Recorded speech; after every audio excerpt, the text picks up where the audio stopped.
بسم اللہ الرحمن الرحیم. جان پاکستان ٹی وی کے سامعین و ناظرین السلام علیکم. یہ بڑا ہی زبردست دلیر اور نامی گرامی پہلوان تھا. اس کا ریکارڈ تھا کہ اسے کبھی کسی نے نہیں گرایا تھا. یہ پہلوان اعظم نام کے ایک جنگل میں رہتا تھا جہاں یہ بکریاں چرایا کرتا تھا اور بڑا ہی مالدار تھا. ایک دن حضور صلی اللہ علیہ وآلہ وسلم اکیلے اس کی طرف جا نکلے. رکانہ نے جب آپ صلی اللہ علیہ وآلہ وسلم کو دیکھا تو آپ کے پاس آ کر کہنے لگا، اے محمد، تو وہی ہے جو ہمارے خداؤں لات و عزیٰ کی توہین و توقیر کرتا ہے اور اپنے ایک خدا کی بڑائی بیان کرتا ہے. اگر میرا تجھ سے تعلق رحمی نہ ہوتا تو آج میں تجھے مار ڈالتا. اور کہنے لگا کہ میرے ساتھ کشتی کر، تو اپنے خدا کو پکار، میں اپنے خداؤں لات و عزیٰ کو پکارتا ہوں، دیکھتے ہیں تمہارے خدا میں کتنی طاقت ہے. حضور صلی اللہ علیہ وآلہ وسلم نے فرمایا، رکانہ، اگر کشتی ہی کرنا ہے تو چل، میں تیار ہوں. رکانہ یہ جواب سن کر پہلے تو بڑا حیران ہوا اور پھر بڑے تکبر کے ساتھ مقابلے میں کھڑا ہو گیا. حضور صلی اللہ علیہ وآلہ وسلم نے پہلی ہی جھپٹ میں اسے گرا لیا اور اس کے سینے پر بیٹھ گئے. رکانہ عمر میں پہلی مرتبہ گر کر بڑا شرمندہ ہوا اور حیران بھی ہوا اور بولا، اے محمد، میرے سینے سے اٹھ کھڑے ہو. میرے خداؤں لات و عزیٰ نے میری طرف دھیان نہیں دیا. ایک اور موقع دو اور آؤ دوسری مرتبہ کشتی لڑیں. حضور صلی اللہ علیہ وآلہ وسلم نے رکانہ کے سینے پر سے اٹھ گئے اور دوبارہ کشتی کے لیے رکانہ پہلوان بھی اٹھا. حضور صلی اللہ علیہ وآلہ وسلم نے دوسری مرتبہ بھی رکانہ کو پل بھر میں گرا لیا. رکانہ نے کہا، اے محمد صلی اللہ علیہ وآلہ وسلم، معلوم ہوتا ہے آج میرے خدا مجھ سے ناراض ہے اور تمہارا خدا تمہاری مدد کر رہا ہے.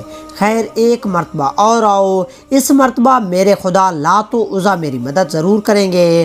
حضور صلی اللہ علیہ وآلہ وسلم نے تیسری مرتبہ بھی کشتی کے لیے منظور کر لیا اور تیسری مرتبہ بھی اسے پچھاڑ دیا. اب تو رکانہ پہلوان بڑا ہی شرمندہ ہوا اور کہنے لگا، اے محمد صلی اللہ علیہ وآلہ وسلم، میری ان بکریوں میں سے جتنی بکریاں چاہو لے لو. حضور صلی اللہ علیہ وآلہ وسلم نے فرمایا، رکانہ، مجھے تمہارے مال کی ضرورت نہیں. ہاں، اگر تم مسلمان ہو جاؤ تو جہنم کی آگ سے بچ جاؤ گے. رکانہ نے جواب دیا، اے محمد صلی اللہ علیہ وآلہ وسلم، میں مسلمان تو ہو جاؤں مگر میرا نفس جھجکتا ہے کہ مدینہ اور گرد و نواح کے لوگ کیا کہیں گے کہ اتنے بڑے پہلوان نے شکست کیسے کھائی اور مسلمان ہو گیا. حضور صلی اللہ علیہ وآلہ وسلم نے فرمایا، تیرا مال تجھی کو مبارک ہو. یہ کہہ کر آپ صلی اللہ علیہ وآلہ وسلم واپس تشریف لے آئے. حضرت ابو بکر صدیق رضی اللہ تعالی عنہ اور حضرت عمر رضی اللہ تعالی عنہ آپ کی تلاش میں تھے اور یہ معلوم کر کے حضور صلی اللہ علیہ وآلہ وسلم وادی اعظم کی طرف تشریف لے گئے ہیں.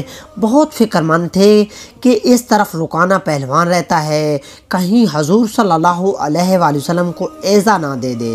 حضور صلی اللہ علیہ وآلہ وسلم کو واپس تشریف لاتے دیکھ کر آپ رضی اللہ تعالی عنہ دونوں حضور صلی اللہ علیہ وآلہ وسلم کی خدمت میں حاضر ہوئے اور عرض کیا، یا رسول اللہ، آپ ادھر اکیلے کیوں تشریف لے گئے تھے جبکہ اس طرف رکانہ پہلوان رہتا ہے جو بڑا زور آور اور اسلام کا دشمن ہے؟ حضور صلی اللہ علیہ وآلہ وسلم یہ سن کر مسکرائے اور فرمایا، جب میرا اللہ ہر وقت میرے ساتھ ہے پھر مجھے کسی رکانہ کی کیا پرواہ. لو، اس رکانہ کی پہلوانی کا قصہ سنو. چنانچہ حضور صلی اللہ علیہ وآلہ وسلم نے سارا قصہ سنایا. حضرت ابو بکر صدیق اور حضرت عمر فاروق رضی اللہ تعالی عنہ سن کر بہت خوش ہوئے اور عرض کیا، حضور صلی اللہ علیہ وآلہ وسلم، وہ تو ایسا پہلوان تھا کہ آج تک اسے کسی نے گرایا ہی نہیں تھا. اسے گرانا اللہ کے رسول صلی اللہ علیہ وآلہ وسلم ہی کا کام ہے. دوستو، امید کرتا ہوں کہ آپ کو ویڈیو اچھی لگی ہوگی. اگر اچھی لگی ہے تو اسے لائک اور شیئر کریں اور مزید اس طرح کی ویڈیوز کو دیکھنے کے لیے جان پاکستان ٹی وی کو دیکھتے رہیں. شکریہ. اللہ حافظ.